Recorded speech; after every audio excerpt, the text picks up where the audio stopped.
Hey, bienvenue dans cette nouvelle vidéo. Nous allons voir ensemble aujourd'hui comment faire une authentification sans utiliser de mot de passe sur Laravel. Alors, il existe, je pense, des applications qui utilisent, je pense, notamment à Notion ou parfois à Azure aussi, DevOps. Il m'arrive parfois d'utiliser ici des liens ou soit des liens lorsque je veux me connecter ou alors des tokens en fait qu'on m'envoie par mail que je dois saisir en fait pour m'authentifier sans pour autant saisir de mot de passe. Ce n'est pas... Alors, c'est un petit peu différent des authentifications à double facteur parce que celle-là, il faut saisir l'identifiant, le mot de passe et ensuite on t'envoie un code. Et puis, cette façon, en quelque sorte, de faire, c'est juste qu'on t'envoie, on saisit l'adresse mail et puis on envoie un code à l'utilisateur, soit un code ou un lien d'authentification unique en fait. Et puis, ce lien-là, il sera donc temporaire pour l'utilisation.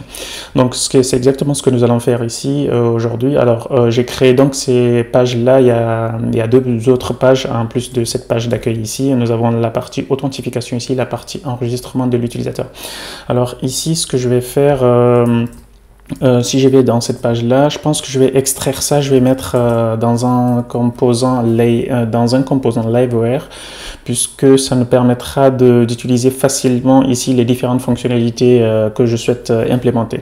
Donc en background, ce que j'avais fait pour la préparer en quelque sorte le projet ici, j'ai rajouté ici Liveware pour pouvoir aller un peu plus vite pour cela.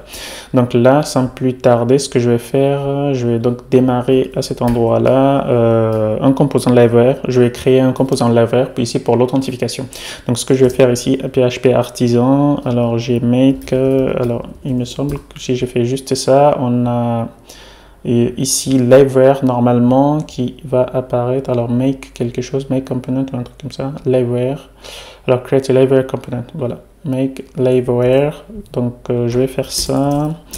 Je vais l'appeler ici sign in par exemple et l'autre sign up ou sign in comme ceci. Comme ça, on va réutiliser ce qu'on a ici sur la vue. Et puis, je vais créer un autre aussi, le sign up comme ceci. Et puis, on aura les deux maintenant. Donc, ce que je vais faire, je vais extraire un petit peu ici cette partie du script, je pense. Comme ça nous facilitera, la mise en place ici de notre application. Donc là, nous sommes donc dans le fichier sign in ici. Ce que je peux faire, c'est liveware. Donc, liveware. Alors, j'ai pas besoin de ça. Sign in. Normalement, on a quelque chose qu'on peut faire quelque chose comme ça. Donc dans ce composant Liveware ici, alors je vais aller dans sign in, Liveware ici, j'ai juste à copier-coller ici le formulaire que j'ai extrait. Donc si je reviens à ce niveau-là, je vais sur, alors à cet endroit-là, enable to find component sign in. Tac. Alors, je vais essayer de l'insérer de cette façon-là, juste pour voir. On a normalement sign in. Si j'essaye ça, on a donc notre composant à cet endroit-là. Alors, je ne sais pas pourquoi l'alias là ne marchait pas. Pour la partie register, on va faire pareil aussi. Donc, je vais me rendre au niveau de sign up ici de notre page. Donc, je vais revenir ici au niveau des ressources. À cet endroit-là, nous avions donc notre page à cet endroit-là également.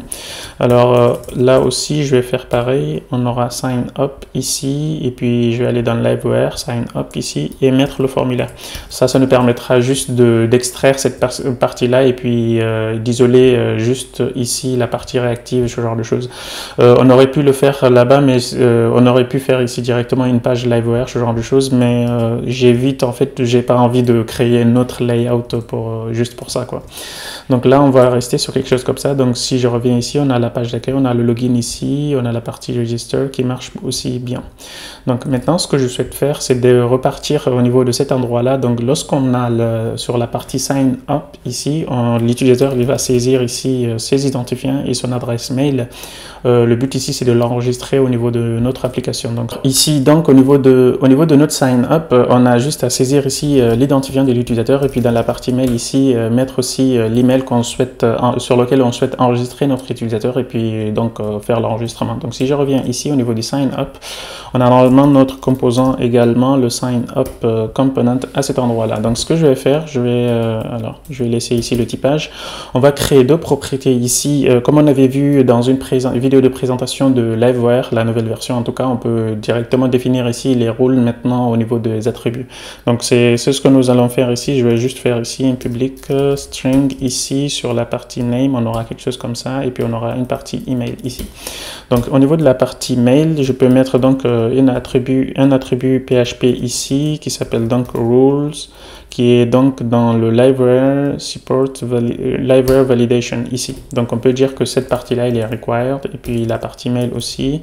Je peux aussi également mettre ici un tableau ici de validation, ce genre de choses. Et puis là aussi on peut le limiter, soit mettre un pipe ou mettre un tableau. Donc j'ai une préférence pour le tableau, donc là aussi on va mettre minimum et maximum par exemple. Donc on aura quelque chose comme ça. Il nous permettra donc de valider les données de l'utilisateur. Et puis ensuite, ce que je peux faire, c'est de créer ici une méthode de validation. Je vais la mettre tout en bas, ici. Donc je peux faire ici une méthode submit à cet endroit-là. Et puis donc j'aurai les différentes données ici. Donc là, ce que je peux faire, c'est faire un DD peut-être juste de cette partie-là. Et puis ce sera bon. Donc je vais juste sortir ça. On va mettre data et puis on va le réutiliser après. Donc je peux faire quelque chose comme ça ici de la partie data. Voilà. Et qu'est-ce que je peux faire d'autre? Donc là, à ce niveau-là, je pense qu'on est bon. Je peux revenir ici au niveau de notre composant Livewire à cet endroit-là maintenant pour binder les différentes informations. Alors c'était le sign up plutôt de Livewire ici. Donc à cet endroit-là, ce qu'on peut faire donc c'est faire un wire model ici. Au niveau de cette partie-là, mettre ici notre name. Et puis à ce niveau-là également, il faudra qu'on fasse pour la partie de l'email. Et puis ensuite, donc on fera un wire click ici. Donc wire click, sign up ou submit directement. On peut donc passer directement par le submit. Alors j'ai pas l'autocomplétion ici, ça m'embête un petit peu, mais bon c'est pas grave. Et là du coup le clic ici, on peut faire un prevent ici, comme ça, on utilise en gros la validation ici. On aurait pu également ici faire where submit, un truc comme ça, ici directement et appeler la méthode. Là aussi on peut faire s'il faut submit ici et appeler la méthode. Comme ça, si la personne par exemple elle passe en tabulation ou elle valide ici un input, comme ça va aller directement, ça va le catcher ici. Donc les deux sont pareils en fait, le prevent ici. Donc voilà, je pense qu'on a tout ici au niveau de sign up. Donc si je teste ici, je vais rafraîchir pour tester rapidement. Je vais faire quelque chose comme ça, tac. Puis là, il va me dire que, alors, did you mean validation rules? Alors ici, no validation rules needed. Donc je vais revenir ici. Je pense qu'il y a un petit hic ici peut-être. Au niveau de validation, validate. Alors je pense que c'est pas le bon rôle peut-être qu'on a. Normalement c'est ça. Au niveau de la validation. Ah, c'est là. Ici, j'ai un pipe au lieu d'un point virgule en fait. Donc là, si je refais, tac, il va me dire, normalement, on aura des erreurs ici au niveau de la route. C'est juste que parce qu'il n'y a pas encore eu de validation. La validation encore n'a pas marché. Parce que ici, c'est pas une bonne adresse mail. Donc si je fais ça, quelque chose comme ceci. Donc là, on a donc nos données. Il faudrait qu'on gère cette partie de validation qui ne marche pas, par exemple. Donc ici, ce que je peux faire, c'est de récupérer déjà les données ici. Alors, ce que je vous propose, c'est soit d'écrire ici une action qui permettra donc d'enregistrer l'utilisateur, ou alors l'enregistrer directement ici via une méthode. Donc je pense qu'on va partir sur quelque chose d'un peu plus structuré, comme ça si on le souhaite de le réutiliser par la suite sur autre chose au besoin. Donc ce que je vais faire ici, je vais venir au niveau de app ici, http, peut-être pas dans http, je vais juste mettre ici des actions rapidement. C'est un petit peu comme des services, donc je vais faire actions ici, et puis créer donc une action ici, create user ici par exemple, ou register user. Comme ça, on aura notre méthode à cet endroit-là, et puis là, j'aurai donc une méthode handle ici. Donc, comme ceci, et puis là, on aura les différentes données en fait de l'utilisateur. Donc là, ce que je peux faire, c'est de faire user de notre modèle, et puis faire un create de data, et retourner notre cher utilisateur. Et normalement là c'est bon, je peux l'injecter directement ici, donc je peux faire create user ici, quelque chose comme ça. Donc là Liveware nous offre cette possibilité là de faire l'injection des dépendances directement ici comme ceci. On a donc create user action, quelque chose comme ça, et puis on peut également créer une autre action ici pour l'envoi de mail. Donc ce que je peux faire aussi, c'est de créer une action ici, send authentication link ou send passwordless link, quelque chose comme ça. Passwordless, je sais pas si grammatique, password, quelque chose comme ça. Là aussi on peut l'injecter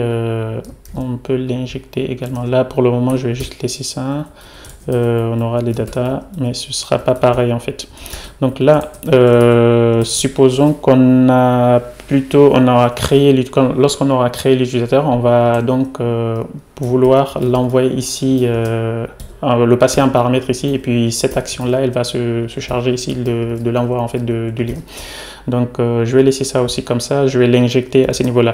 Alors le plus simple, ça aurait été de faire directement ici des méthodes, mais c'est pour pouvoir la réutilisation des choses, genre, comme ça, c'est beaucoup plus simple en fait. Donc on peut faire quelque chose comme ça, et on peut enlever action, je pense.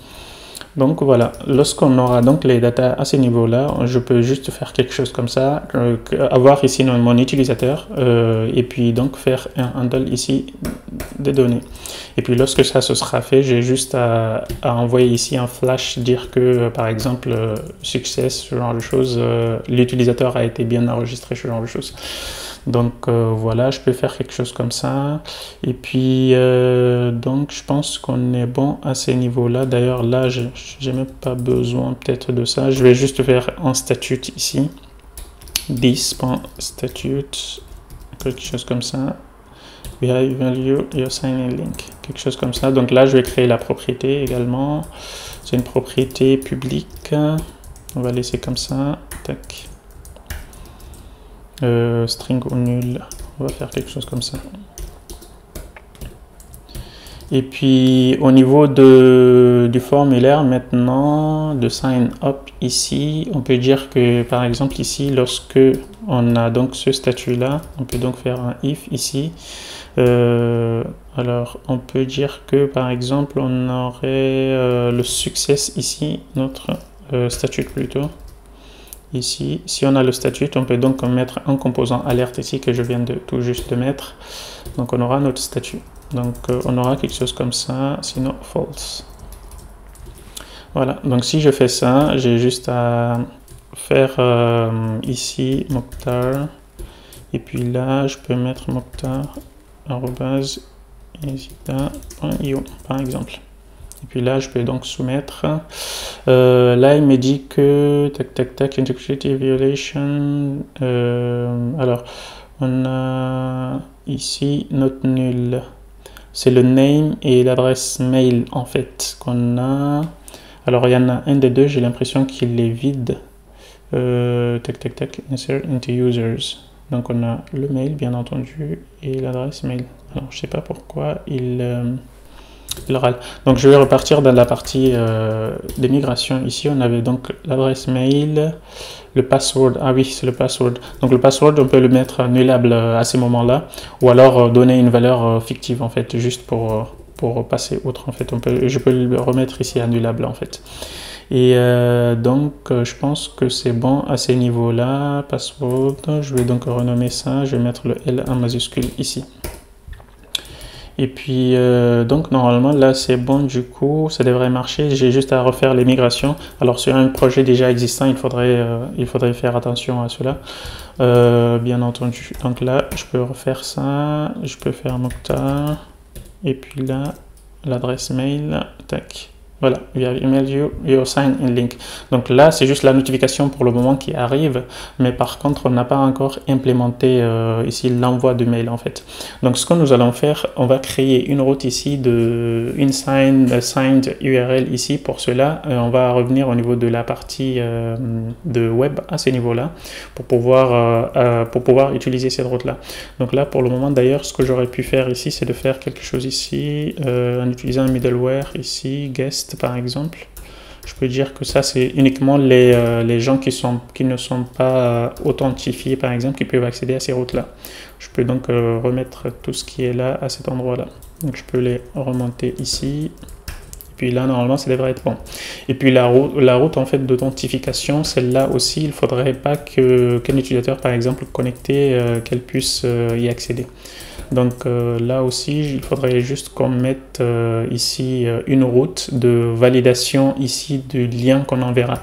Donc pour cela, je vais faire ici route, ici, c'est un get, quelque chose, et on aura donc une action.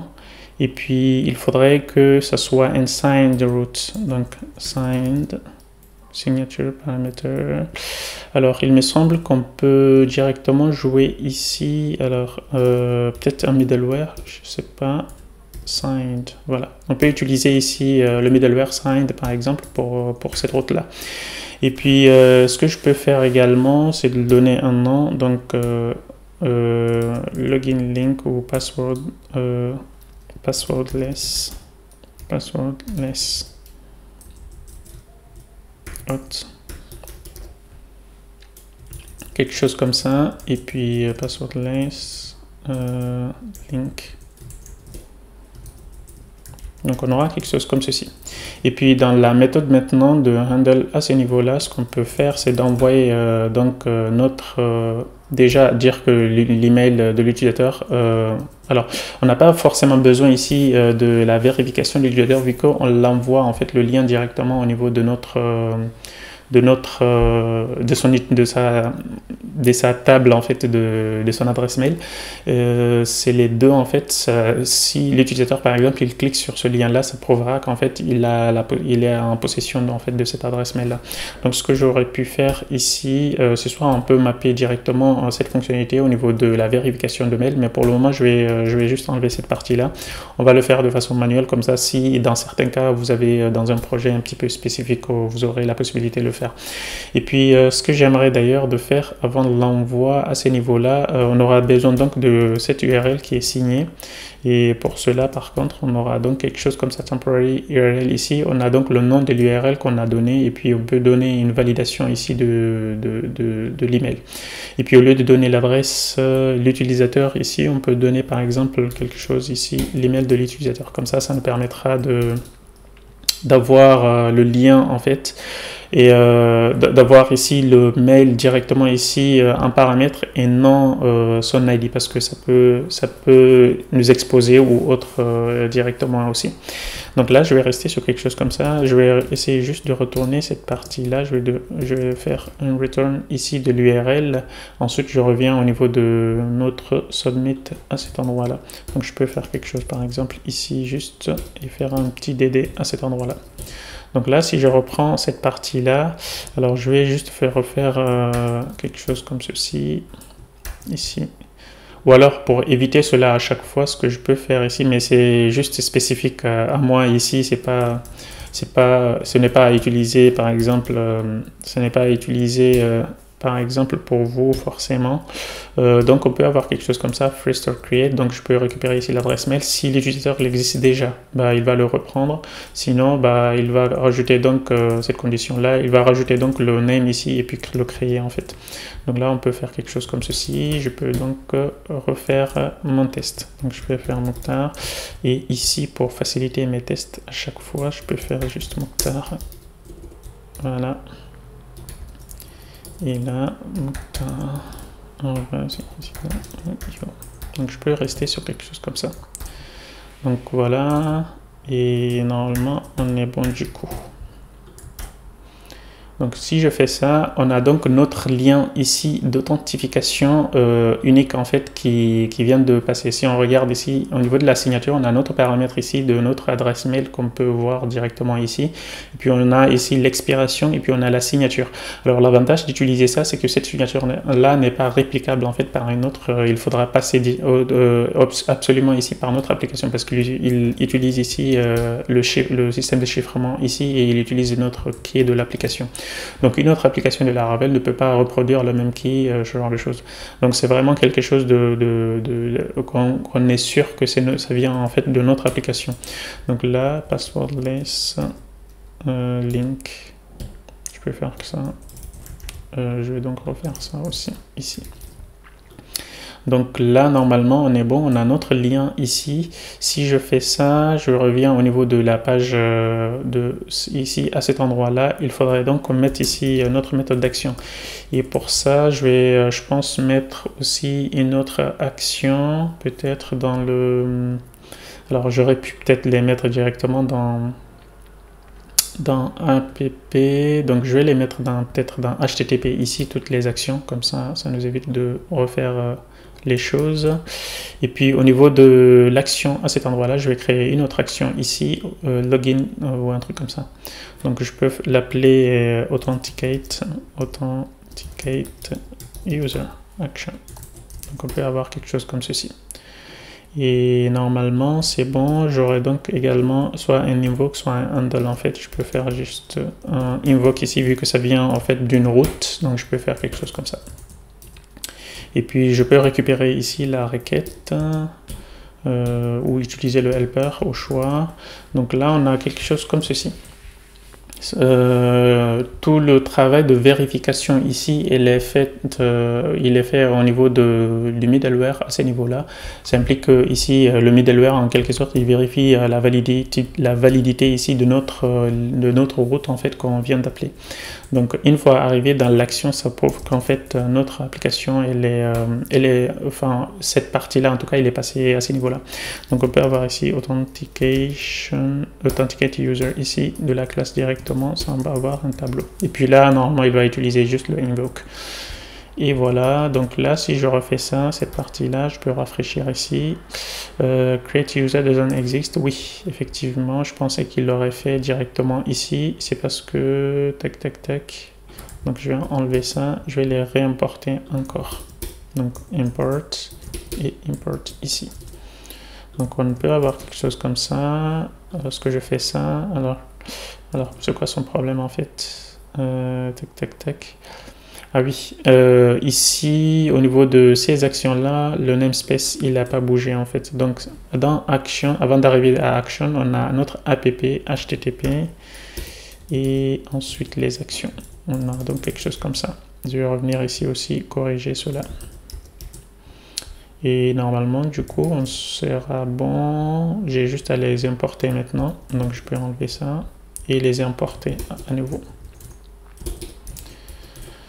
Donc voilà, si je reviens ici, je fais ça, on a notre lien à ce niveau-là. Donc je peux le copier s'il veut bien que je le copie. Et puis si je vais là au niveau de l'adresse, normalement je vais revenir au niveau d'Authenticate User. Je vais juste faire un DD ici, de request user par exemple, pour récupérer ici le paramètre. Donc on voit bien ici, on a notre utilisateur ici, notre mail qu'on avait donné ici, un paramètre, le send password, quelque chose comme ça, l'URL. Alors maintenant, ce qui se passe, c'est que lorsque l'utilisateur aura cliqué sur ce lien-là, on va donc l'authentifier ici. Donc ce que je peux faire d'ailleurs, user, je vais le renommer ici à mail en fait, email. Donc là, on va faire ça. Et puis là, ce que je peux faire, donc, c'est de faire un user égal à quelque chose comme ceci. Voilà, first. Et s'il n'existe pas, si l'utilisateur n'existe pas, là, on peut soit passer par ça. Alors, sinon, on le redirige à la page d'accueil. Bon, il n'y a pas de souci, on peut faire aussi quelque chose comme ça. Alors là, c'est juste un redirect response en fait. Alors, je ne sais pas pourquoi chaque fois ils implémentent tout ce bazar-là. Donc, redirect response, il y a juste ça qu'on a besoin. Voilà. Donc, on aura quelque chose comme ceci. Et puis, le user ici, ça, ce n'est pas obligé. Alors, je pense que par défaut, il va donner quelque chose de non valide. Mais bon, il va donner nul ou un truc comme ça par défaut. On va juste rester à du string ici pour éviter cela, en fait, des erreurs. Donc là, si je refais ça, je peux revenir au niveau de cette partie-là. Alors là, parce que j'ai zoomé. Là, il m'a redirigé donc au niveau de la page d'accueil. Donc si je repars au niveau de la page d'accueil, ce que je peux retrouver, alors là j'ai rajouté ça. Au niveau de welcome ici, je peux rajouter par exemple l'utilisateur qui est connecté en fait. Donc là, ça veut dire qu'on a donc le hot ici. Alors ça devrait nous montrer normalement cela. Alors je ne sais pas pourquoi ça ne montre pas ici. Si je reviens donc à ce niveau-là, oui, c'est parce que le mail ici, on avait changé ici le paramètre, du coup ça n'a pas forcément marché. Donc ce que je peux refaire, je vais repartir au niveau du register ici, je vais rafraîchir. Et donc lorsque je fais ça, on aura un nouveau lien maintenant avec le bon paramètre email à cet endroit-là, ici, comme ceci. Donc là, je peux copier tout et repartir pour tester. Donc là, si je fais ça, on a donc le home à cet endroit-là, comme ce qui est marqué ici. Donc on aura notre lien ici, home. J'aurai donc quelque chose comme ceci. Et s'il faut, ce que je peux faire ici, au lieu de faire ça, j'ai juste envie de sortir en fait le nom. Et comme ça, vu qu'on n'a pas les autres pages pour le moment, donc là on voit bien que l'utilisateur il est connecté. Et puis peut-être que j'aurais même je pourrais même rajouter ici un lien de déconnexion. Ouais, je peux rajouter ça rapidement. Logout. Logout ici. Et là aussi, je peux avoir logout. Donc si je repars au niveau de la page ici, ça impliquera que je vais rajouter ici une route ici de déconnexion. Donc j'aurai get logout, quelque chose comme ceci, et qui va rediriger là. Donc lorsque je clique ici, normalement il va déconnecter donc l'utilisateur. Donc là on voit bien que lorsque je clique ici, je peux avoir l'adresse mail, le lien ici qui va partir en mail normalement, et puis lorsque l'utilisateur aura cliqué le mail, il aura donc alors là j'ai copié quelque chose qu'il ne devait pas ou un truc comme ça. Alors je vais revenir, tac, je valide. Alors, il manquait en fait cela. Je n'avais pas déplié cette partie-là. Donc là, si je fais ça, il manque le H aussi que je n'ai pas copié. Donc, je vais faire H et le reste. Donc là, on voit bien que l'utilisateur il est connecté. On peut se déconnecter, etc. Donc, ce qui nous manque maintenant, c'est de créer ici l'enveloppe en fait où toutes ces informations partent en fait par mail. Donc, je vais déjà closer tout ça et je vais repartir au niveau du sign up en fait ici. Le sign up à cet endroit-là. Et puis, au lieu de retourner ici le mail et de l'afficher, ce que je souhaite, c'est d'envoyer ici un mail, en fait, à l'utilisateur. Donc, ce que je peux faire, c'est d'ouvrir ici mon terminal également et faire cela. Créer ici une adresse mail, en fait, une adresse mail. Donc, je peux faire ici make mail. Ici, donc si je fais H, comme on peut le voir à ce niveau-là. Donc par défaut, ce que je peux faire, alors, je pense que je vais faire du background. Donc, d'ailleurs, je peux utiliser ici Laravel IDEA. C'est pas grave. Donc je vais faire ici mail, create mailable. Donc markdown view, on va faire tac tac tac. J'ai pas trop d'inspiration, je vais juste essayer de l'envoyer. Donc je vais faire mail façade to user par exemple, quelque chose comme ça, password link, voilà.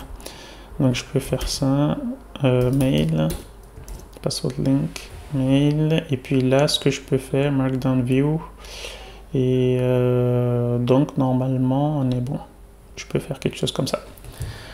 Voilà. Et normalement là du coup il nous a créé l'adresse mail. Ce que je peux donc faire c'est de importer juste cette partie là maintenant. Donc je peux faire le password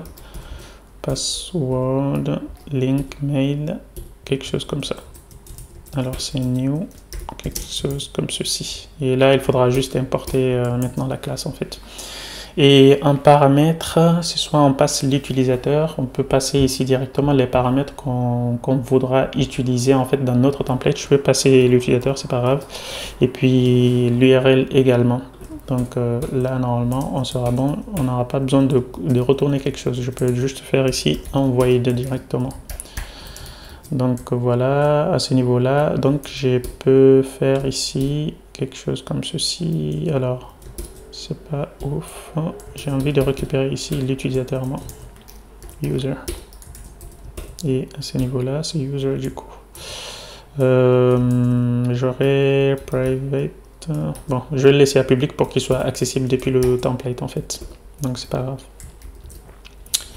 Donc normalement on est bon, subject password link, here is, here you are, ou un truc comme ça, your password link.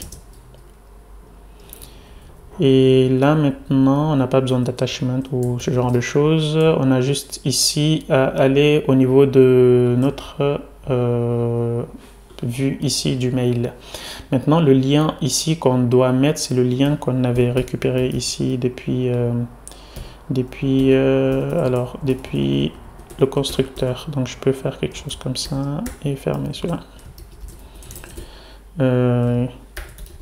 Your authentication link, your password, login link. Donc je peux faire quelque chose comme ça et à ce niveau là je peux faire hello username, voici ton adresse mail, voici ton lien en fait. Donc je peux faire ça en BR également. Donc ouais, il n'y a même pas besoin parce que c'est du markdown, donc à l'intérieur il va faire des paragraphes ici. Donc là normalement on est bon du coup, et donc si je refais à ce niveau là, donc j'aurai juste ça. Alors le lien il sera de validité 30 minutes, je ne sais pas si c'est peu ou pas, donc on peut rester sur quelque chose comme ça. Ouais, donc voilà. L'avantage d'utiliser ceci, là je vais rajouter aussi un void, comme ça lorsque l'utilisateur il sera enregistré on l'envoie directement une adresse mail en fait, son adresse d'authentification. Alors on n'a pas encore fait la partie sign in, je vais juste revenir au niveau du sign up à ce niveau là. Donc là si je fais ça, on a donc le lien qui est passé. Donc si je reviens au niveau de cette partie-là, on voit donc notre lien à ce niveau-là. Et lorsque je clique ici, on voit bien l'utilisateur, il est connecté. Donc là, normalement, ça marche. Ce que je vais faire maintenant, c'est d'implémenter la partie de sign in. Maintenant, on va réutiliser cette partie-là. Je vais donc partir sur le sign in component ici. Et j'aurai un submit, quelque chose comme ça. Et si je vais sur sa vue, il y a normalement sur sa vue ici, il faudrait qu'on fasse pareil aussi, comme ce qu'on avait fait pour le sign up en fait. Donc on aura un wire model ici pour l'email. Et puis lorsqu'on clique ici, c'est un wire click prevent sign in. Non, on l'avait appelé submit. On va rester sur quelque chose de standard. Et puis lorsqu'on soumet quelque chose ici à ce niveau-là, donc wire submit, on aura submit. On va rester sur quelque chose de basique en fait. Et voilà, normalement on est bon. Du coup à ce niveau-là, il faudra juste que je mette ici la propriété l'email en fait. Donc là je peux la laisser également quelque chose comme ceci. Et mettre ici un attribut ici rules pour l'adresse mail et l'importer depuis, alors c'est pas celui-là que je souhaite, c'est celui-là en fait, le rules. Voilà, normalement là du coup on sera bon aussi pour l'authentification. Et ici pour éviter de le retaper à chaque fois, ce que je vais faire juste quelque chose comme ça. Donc si je rafraîchis, tac. Là il n'y a pas d'effet ici. Donc effectivement il faudrait que je valide. Donc je valide d'abord cette partie là. Je récupère les données, data ici. On va donc récupérer l'adresse mail à ce niveau-là. Et puis, on n'a pas besoin de créer ici l'utilisateur, on a juste à le récupérer en fait. Donc pour ça, je peux faire user ici de where, quelque chose comme ça. Au lieu de faire first or fail ici, c'est juste on va faire first par exemple. First, quelque chose comme ça. Comme ça, ça nous évite à indiquer en fait l'utilisateur, il existe ou pas. Ou alors, au pire, on peut faire ça. Alors, ça veut dire que quelqu'un peut envoyer plusieurs liens, plusieurs requêtes en fait dans notre application et pour tester plusieurs adresses mail si elles existent ou pas. Donc c'est un petit peu embêtant. Pour le moment, je vais laisser quelque chose comme ça. Et puis pour plus sécuriser cette partie-là, c'est au niveau des middleware qu'il faudra qu'on fasse le unthrottle en fait pour chaque utilisateur. Et puis limiter le nombre de fois que l'utilisateur il va demander en fait accès à cette URL là. Par exemple, au niveau de la partie web ici, au niveau de l'authentification ici, on était donc sur cette route là. Je peux rajouter par exemple une middleware ici qui s'appellera le throttle ici. Et puis je peux dire que cette route là n'est accessible que 5 requêtes par minute en fait. Comme ça nous évite 5 fois dans la minute en fait. Comme ça évite qu'un utilisateur par exemple il nous fasse un script ou un truc comme ça qui permet de boucler sur notre application. Donc voilà, donc si je reviens au niveau du sign-in ici, on peut récupérer ici le first. Et puis ce que je vais faire, je vais regarder est-ce que l'utilisateur il existe. Donc tac tac. Franchement c'est pas grave, cette partie là, je peux l'enlever ici.